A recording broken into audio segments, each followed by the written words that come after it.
We're going to be going over an exercise called the single leg midfoot bridge. The midfoot we'll call right where the shoelaces are.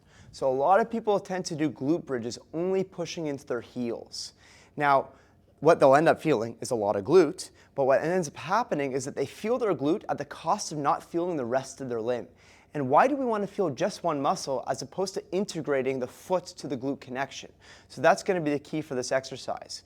So what Michael's going to do, and we'll do it with his left leg so you could see, is he's going to bring this right knee towards his chest in a passive way. So he could bring it up and even hold it with his leg, with his hand if he wants.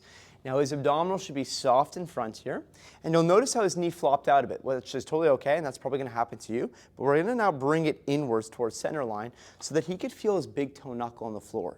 And if you can't necessarily feel your big toe knuckle, just take a sock and put it underneath this bone over here. So not the tip of the toe, but before that knuckle, okay? And that will provide him some feedback over here. Now what he's going to do is he's going to push through his whole foot, but specifically more the middle and front of his foot, like he's kind of pointing his ankle forward, and he's going to bridge up a hair off the floor here. So the key is that he's not lifting through his lower back in classic glute bridge style, but he drives from his foot instead of his lower back. So he's going to push into the floor. Good, drive up for me. And keeping your knee here so his back is relatively rounded and relaxed, and driving up, and he's going to push his knee towards my hand. And by doing that and matching my pressure, he's going to feel more pressure towards the inside of the foot. Now he's not rolling off his pinky toe knuckle, but he is biasing that big toe knuckle. You'll feel a lot of hamstring and hopefully some calf as well the more you try to spike your front of your foot. So he's even trying to take his heel off. That could be a goal of his, is to try and take his heel off. And even if it doesn't come off, I don't care, but that should light up his hamstring and his calf, and he's working hard, and we'll take a break. Let's just talk about a couple more key points over here.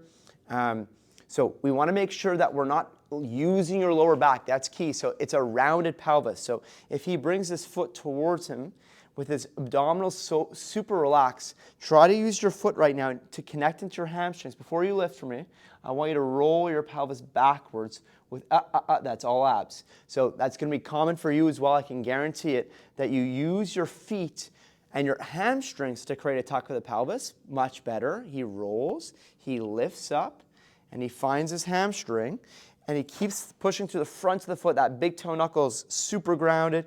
He should feel a lot of hamstring, a lot of calf here. Even some of his foot muscles are working, but his abs are off. And the more he goes like that, now you could drive up a little higher, find that tension in the hamstrings, even to the base of the glute, but it's not just your glute that you're feeling. Good, and take a break. That's great. Now, if you happen to have a BOSU, we could use some sort of implement underneath his feet, where now he has a bit of feedback here, where the knee is over here. And again, just to understand the angle. Obviously, the closer you bring your knee towards your bum, the easier it is on certain tissues. But this is more of a hamstring brace bridge, like a lower hamstring. So we're going to go a little bit further. His knee goes towards his chest.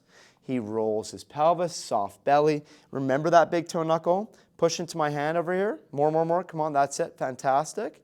And now he's going to pop the ball and drive up. Without clenching his toes, he's pushing through the ball of the foot. Drive. Fantastic. Keeping that knee in. Abs are relaxed. And he's breathing. That fogging the exhale is the best way, making sure that our six-pack muscles stay off. Fantastic. Take a break. So sets, reps, 15, 30 seconds. 45 seconds as you build up. This is actually deceptively hard again. It's all about that midfoot, forefoot with this drill. Give it a shot. That's how you work your body from the ground up.